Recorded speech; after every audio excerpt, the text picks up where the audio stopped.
Narito na ang mga trending na kwento sa mundo ng social media. Libreng taho, handog ng isang vendor sa Tarlac City kasabay ng kanyang kaarawan.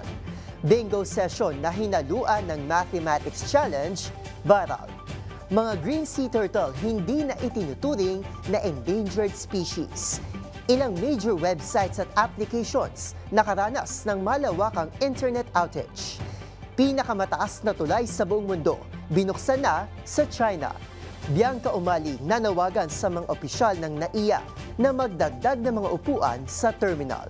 At Edu Manzano muling may patama sa social media kasunod ng sumiklab na sunog sa isang opisina ng DPWH sa Quezon City.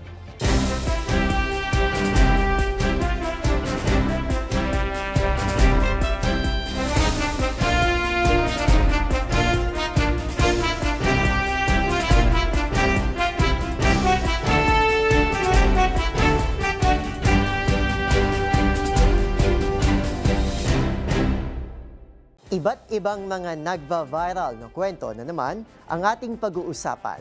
Mga trending sa social media na tiyak hindi lang nakakaaliw, kundi maring kapulutan din ng aral at kuminsan ay makabagbag damdamin din. Kasama ang buong pwersa ng DZRH TV, ito ang TNVS, Trending and Viral Show.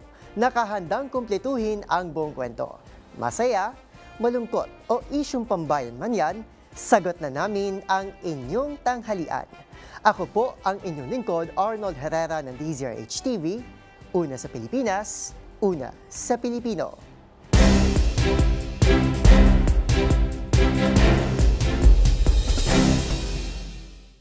Para sa ating unang istorya, isang nakakaantig na istorya ang viral ngayon online na nakuhanan ng isang photographer sa Tarlac City, kung saan namimigay ng libreng taho ang isang vendor kasabay ng kanyang kaarawan. Ito raw ay kanya nang naging nakasanayan ng 3 taon para raw maghatid ng saya sa ibang tao. Ang kwento ni Tatay Ruben sa likod ng lente ni Fritz de la Cruz sa report ni James Galangue. Sa likod ng bawat lente ng mga kamera ay ang mga storyang tiyak kapupulutan ng aral at mga kwentong maghatid inspirasyon sa bawat isa. Viral kasi ngayon online ang isang magtataho mula Tarlac City na napitikan ng isang photographer kung saan namimigay ito ng libreng taho bilang pagdiriwang ng kanyang kaarawan. Sa kuha ni Fritz de la Cruz ng The Creative Chronicles, ibinahagi ito online ang kwento ni Tatay Ruben na sa kabila ng hirap ng buhay at kayod sa pagtrabaho ay nais pa rin itong maghatid ng ngiti sa iba. Kwento ni Fritz, 3 taon nang ginagawa ni Tatay ang mamahagi ng libreng taho sa kanyang kaarawan na kanya na rin daw naging tradisyon. Ayon naman kay Tatay Ruben, ito'y kanyang paraan ng pagpapakita na hindi umano hadlang ang kahirapan upang makapagpasaya sa ibang tao. At bilang kapalit sa kanyang kabutihang loob, binabati naman siya ng kanyang mga nabibigyan ng isang maligayang kaarawan. Kaya naman mensahe ni Fritz online na ito'y isang patunay na ang kabaitan ng puso ay higit pa na mahalaga kaysa sa ating yaman. Samantala, isa rin ang taho sa mga kilalang sweet delicacy sa bansa na kadalasang inilalako tuwing umaga. Para sa DZRH TV, ito si James Galangue, una sa Pilipinas, una sa Pilipino.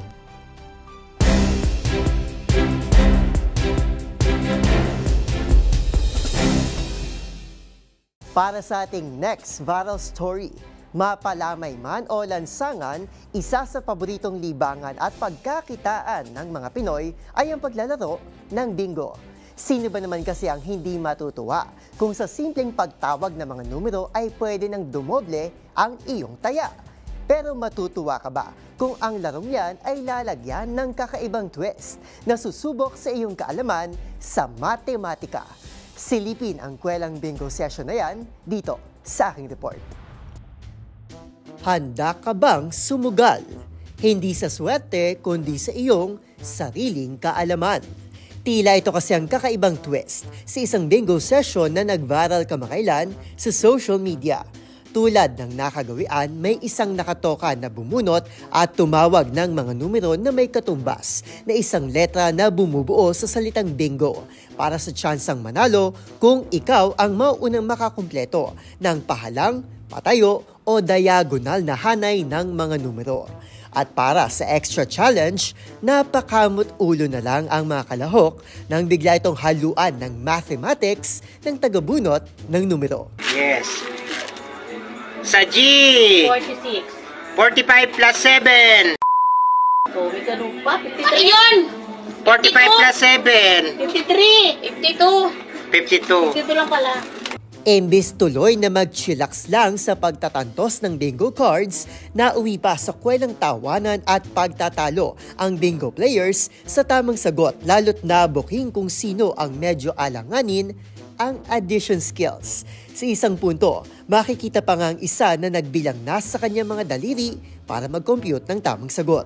Nung una, mali-mali pa ang sagot ng ilan, pero nung tumagal ay nakuha rin naman nila ang momentum sa Bingo Math Challenge.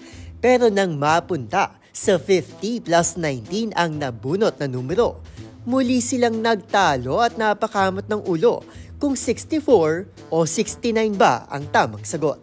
Naaliw naman ang mga netizens sa kwelang bingo twist na ito. Biro ni Miguel, hindi na lang daw siya makikibingo, lalo't aminado itong mahina siya sa math.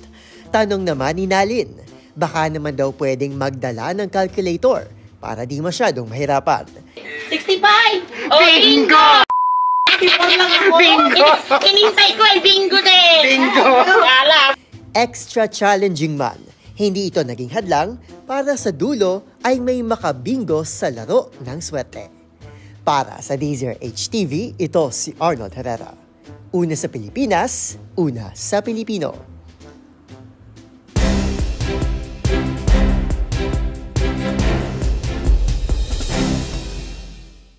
Sa ating susunod na kwento, least concern. Ito na ang bagong status o kalagayan ng mga green sea turtle na dating pinangangambahan na maglaho o endangered. Ito ang resulta ng pinakahuling pagsusuri ng International Union for Conservation of Nature o IUCN nitong Oktubre. Ang buong detalye sa itinuturing ngayong Conservation Win. Ibabalita ni Rose Babiera. Isang panalo kung ituring sa larangan ng marine biodiversity ang aksyon na mapanatili ang eksistensya ng mga green sea turtle o pawikan dahil sa magandang resulta ng conservation efforts nito. Ang dati kasing itinuturing na endangered species na pawikan, ngayon ay nasa ilalim na ng klasifikasyon na least concern.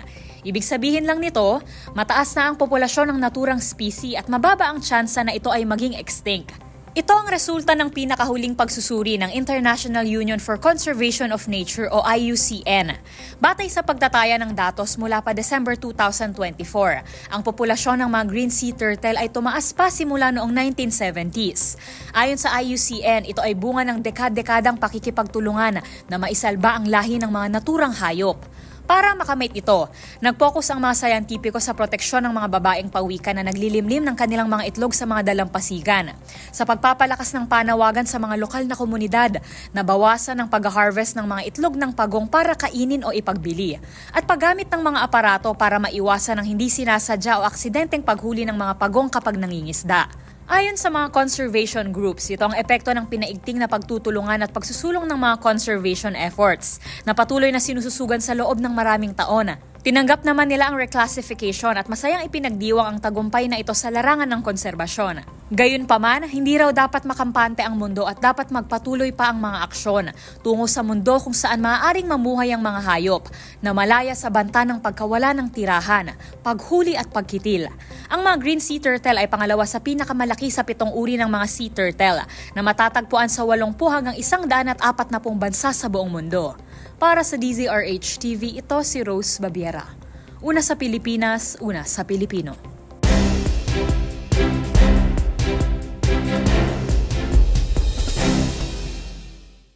Ang ating sunod na viral story, isa ka rin ba sa mga napakamot ulo at nahassle sa nangyaring malawakang internet outage sa ilang major websites at applications kamakailan? Marami kasing online platforms ang naantala ang serbisyo matapos sunod-sunod na magloko ang kanilang systems. Ang posibleng dahilan, ihahatid ni Mili Borja. Nakaranas ng malawakang internet outage noong Lunes, October 20 ang ilang malalaking website at applications tulad ng Canva, Amazon at Zoom ayon sa Down Detector na tumutungo sa mga pagmumonitor ng mga service disruptions sa iba't ibang online platform. Nagsimulang makaranas ng mga issue ang mga users sa Pilipinas bandang alas 3 hanggang alas 5 ng hapon. Kabilang sa mga naapektuhan ng Amazon Web Services o the AWS, isang cloud computing platform na nagbibigay ng server, storage, database at networking para sa maraming website at applications. Dahil dito, maraming online platform ang naantala ang serbisyo. Ilan sa mga naapektuhang platforms ay ang Roblox, Amazon Web Services, Zoom, Epic Games Store, Fortnite, Signal, Snapchat, Canva, Perplexity, PLDT, Viber, Gmail, Reddit, Google at Valorant. Bagamat nagsisimula nang makarecover ang ilan sa mga platform, may mga website at application na nanatiling hindi pa maaring gamitin. Ayon sa pinakahuling ulat ng Amazon Web Services, posibleng ang root cause ng error rates ay ang kaugnayan sa isang Domain Name System o DNS issue na nakaapekto sa DynamoDB API endpoint sa rehiyon ng US East 1 sa Amerika. Ito ang isang pangunahing server region ng AWS na naglalaman ng maraming cloud service para sa mga kumpanya sa buong mundo. Ang DynamoDB ay isang serverless database system na karaniwang ginagamit ng mga gaming at streaming application para sa mas mabilis na response time at data access. Ang API endpoint naman ang nagsisilbing link ng mga website upang makipag-ugnayan dito. Ayon sa AWS, maraming gaming application ang umaasa sa DynamoDB sa panahon ng mataas na online traffic, kaya malaki ang epekto ng nasabing aberya. Sa pananaw ng kumpanya, maaari nang makasagot ang karamihan ng mga website at application request, subalit posibleng magkaroon pa ng panandaliang aberya habang tuloy-tuloy ang pag-aayos ng system backlog. Para sa DZRH TV, ito si Mili Borja, una sa Pilipinas, una sa Pilipino.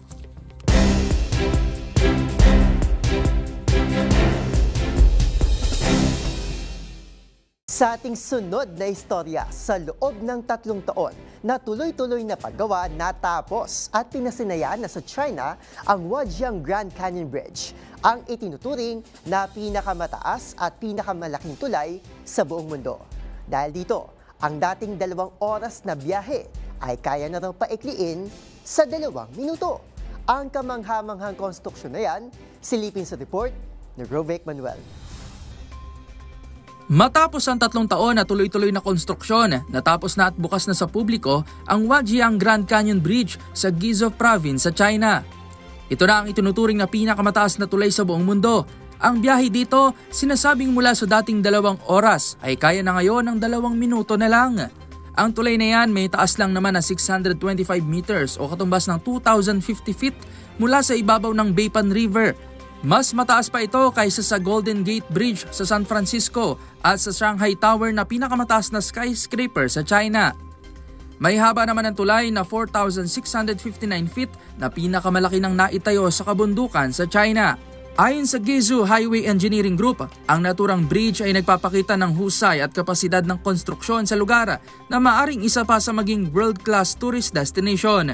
Samantala, nahigitan na ng tulay na ito ang dating tallest bridge in the world, ang Millau Viaduct sa France na may haba at taas na 1,000 feet above Tarn River at haba naman na 8,070 feet. Para sa DZRH TV, ito si Rovic Manuel, una sa Pilipinas, una sa Pilipino.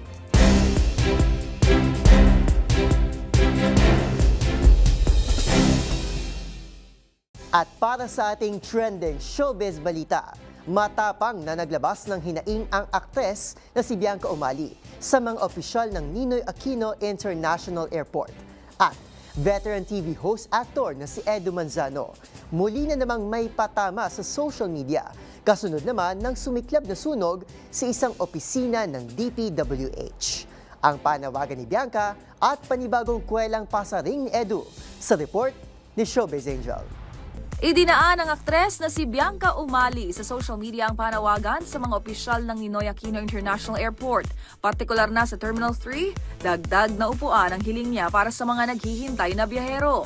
Sa Instagram story ng Kapuso Star, kalakipang larawan kung saan makikitang nakaupo na sa sahig ang ilang individual, say ni Bianca, pagkamat naunawaan niyang under construction ang paliparan at maraming kagamitan ang pansamantalang inalis, hiling niya na maglaan ng temporary chairs lalo na niya sa mga nanay, lola at batang naghihintay sa kani-kanilang biyahe. Marami naman ang nagpahayag ng suporta sa panawagang ito ng aktres. Sa huli, nagpasalamat si Bianca sa pag-unawa at malasakit at tinag ang Manila International Airport Authority. Samantala, sa iba pang balita, umani na naman ang Laugher Act sa panibagong AI-generated photo na ipinost ni engineer veteran TV host Dr. Edu Manzano. Tila patama kasi ito ni Edu kasunod ang napaulat na sumiklab na sunog sa isang opisina ng Department of Public Works and Highways sa Quezon City. Banat ng TV host, walang na-damage na dokumento. Oo nga naman, paano masusunog ang ghost files na resulta ng ghost projects? Batay sa ulat nitong 22 ng Oktubre, ang sunog na umabot sa ikatlong alarma ay nangyari sa Bureau of Research and Standards Office ng DPWH sa QC. Tiniyak naman ang kagawaran na wala umanong nasirang dokumento kaugnay ng investigasyon sa maanumalyang flood control projects sa kabila ng sumiklab na sunog sa Materials Testing Division. Para sa DZRH-TV, ito ang Showbiz Angel, una sa Pilipinas, una sa Pilipino.